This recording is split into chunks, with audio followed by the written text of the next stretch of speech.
Kieran Gillen and Guiyu Villanova pit the Avengers against the Eternals as Earth's mightiest heroes learn about the Eternals' infiltration of Avengers Mountain, but events unfold that force both teams to partner up and save a town from impending doom. Kieran Gillen continues to build his story towards Judgment Day as both the Avengers and Eternals trade opening blows with one another as Thanos and Drew continue their behind the scenes scheming. I was smiling from ear to ear over every page of this issue since it was just so much fun seeing both these teams interact, especially the Kingo portions of the book where the Eternal is trying his hardest to act like some big multi-dimensional villain who's come to kill the Avengers, but T'Challa and all the other people just see it straight through it. That was a lot of fun, and it was a great use of Kingo's hobby as an actor, since it's something we really don't see a lot of him doing as an Eternal. We see him as the actor and then as the Eternal. It's never usually like a crossover. Getting to see the Eternals try and save a town was great, and it was a great contrast to how the Avengers would do it, since all the Eternals care about is if the people don't die, since if the people die, some Eternals could be reborn, and they don't want that to happen anymore. So property and environmental damage they don't really care about as long as the people are okay, and that leads to basically the entire town blowing up anyway. The story with Ajax continues to kind of just run in place, unfortunately, and I'm really hoping the next issue reveals what the celestial ghost she's talking to has been telling her, since we've only been seeing her side of the conversations, not the celestial side, and from so far with what we've seen, she's really pissed at what the celestial is telling her, so hopefully we finally get to find out what exactly that is. Guiyu Villanova tags in as artist for the issue with some fantastic heroic visuals for both the Avengers and Eternals. The initial brawl with both groups was really fun and used each character to their strengths really well, particularly Iron Man and Icarus's little bout, which was a really great use of Iron Man's technology against someone who's essentially a Superman, and it gave it a really great cinematic scope. Eternals issue 11 was a really fun initial confrontation between Avengers and Eternals, showcasing how both teams deal with the same threat in wildly different ways while continuing to build up the mystery of why the Celestials are no longer speaking to their creations. I'm going to give this issue an 8.5 out of 10.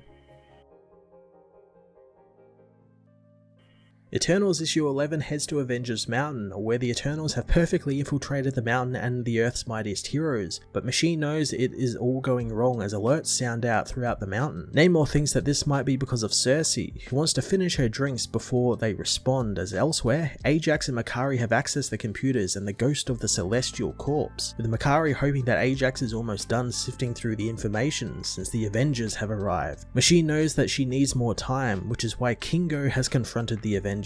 Kingo, being an aspiring actor, pretends to be a being named Skulathar, who has travelled 1 trillion dimensions to face the Avengers. He warns them of his black blades of ebony destruction, as he will annihilate them all who touch their blade. Black Panther knows he's bluffing, throwing off Kingo's concentration as he begins making up more titles and proclamations for himself. In Little Hollow, Athena arrives via teleportation as Icarus begins ripping up the houses, trying to save them all. She knows that while he has all of the Eternals' powers, genius isn't one of them. Gilgamesh soon arrives, asking Thena what the plan is, but Thena doesn't have a plan. Machine knows why the Eternals are stressed about the town, revealing the plasma vent that lies a mile beneath the surface, and if it blows, it will turn everything above into dust. Machine knows who is to blame for this, as Droog tells Thanos that in minutes, America's population will be reduced by an amount that they will have recovered from by tomorrow morning. He thinks that there will be tears on everyone's faces, but Thanos doesn't care for his embellishments, and they don't impress him, and there is no weight to his presence, and everything he represents offends him. Droog begins groveling, knowing that he will stop talking since he is, as what Thanos calls, a backstabbing snake. However, Droog knows he prefers the term people pleaser. Thanos hopes destroying the town will further his goal of getting into the machine, since if it doesn't, it wouldn't be a very people-pleasing move of Droog. Droog understands, and it would be a shame to get blood all over Thanos' gauntlets. Thena meanwhile contacts Ajax and the others, breaking security protocols and asking if they are going to come and aid her, since they have less than a minute before the town dies, and they need techno-theological aid. Ajax tells them of a pocket dimension generator she has in her room at Celestia, so Icarus speeds off to get it, retrieving it and returning in an instant as Athena tells Gilgamesh that they're going to try something by having faith. The bracelet is activated, forming a dome around the city, which the Eternals get under, lifting the entire town out of the bubble. The town has moved a few meters when suddenly the bubble pops, sending the town crashing down onto the ground. The survivors crawl from its wreckage, demanding to know what the Eternals have done, so Icarus tells them that the town was on a plasma vent and they have moved them from annihilation. The man and his family point to the destruction still, but Icarus knows the damage was unavoidable when they moved, as the vent explodes, showing the people what could have happened to them. The man wonders if his insurance will cover this, but his wife thinks this is an act of God, but Icarus tells him that this is not an act of God, since they are not gods. Thor meanwhile demands the disguised Kingo stand down before he rests his hammer on his face, but Kingo fights to stay in character, laughing in the face of the Avengers as he is about to consume the town of Little Hollow in fire.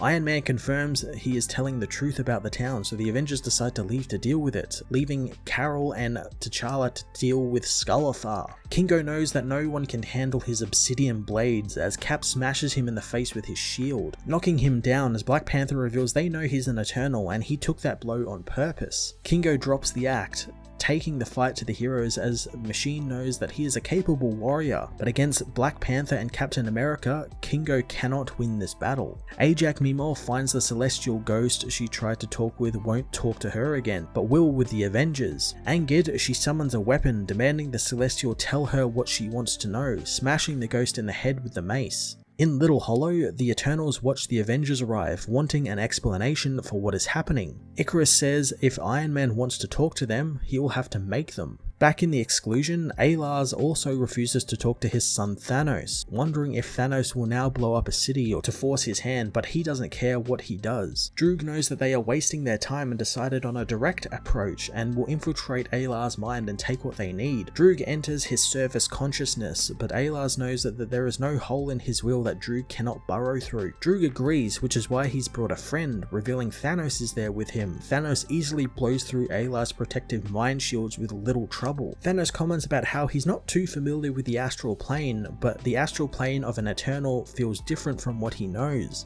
Droog knows this is as with all things of a true Eternal, and the journey will be dangerous, but if they go deep enough into the dungeon that is Thanos' father's mind, they will find what they need, if they survive, that is. Iron Man meanwhile knows Cersei is hiding something, not wanting to fight, but Carol warns that they have to the count of 3 to tell them what is happening. Machine knows that the Eternals are psychically debating, wondering if they should run or, when faced with such powerful foes, who do they strike first? Gilgamesh decides to hit Captain Marvel first, blasting her as Athena throws the dimensional generator at Echo, teleporting her away as Thor smashes her with lightning, proclaiming Echo will be avenged. Athena assures him that Echo is safe away from the battle, but Thor knows Athena is not. Iron Man asks if Icarus is nearly indestructible, and Icarus confirms it as Tony is glad as a laser from space hits him, blasting the Eternal into the ground. Athena contacts Ajak, telling her that they are distracting the Avengers, giving her the time she needs, but Ajak tells her to leave her alone since she is communing with her god.